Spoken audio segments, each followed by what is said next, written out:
शीर्षक गांव का वो रेडियो जो खुद चालू हो जाता था। गांव में एक पुराना घर था जहां सालों से कोई नहीं रहता था, लेकिन हर रात ठीक 2:13 उस घर से रेडियो की आवाज आती थी।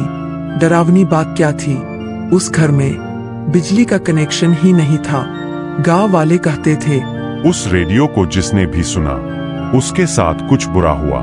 गांव का लड़का विक्की पूरा मजा किया, हर चीज में कॉमेडी।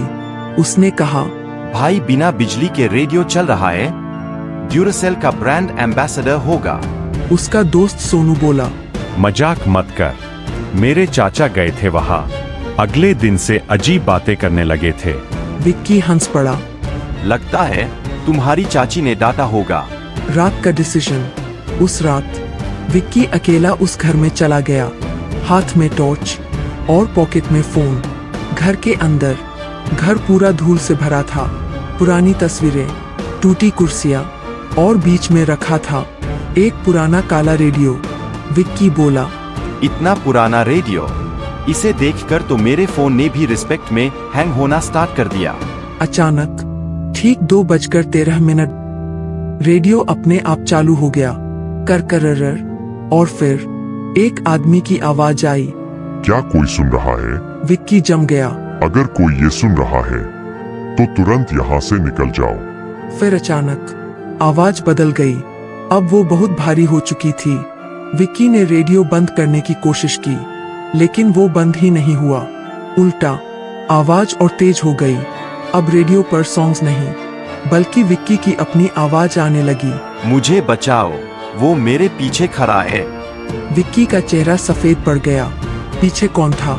धीरे धीरे उसने पीछे मुड़कर देखा। दरवाजे के पास एक आदमी खड़ा था, बहुत लंबा, पूरी तरह काला, और उसका चेहरा जला हुआ था। विक्की डर कर बोला, भाई अगर एक्टिंग कर रहे हो ना तो ऑस्कर तुम्हारा पक्का।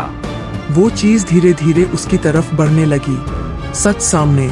तभी रेडियो से आवाज आई, यहाँ आकर गलती कर दी।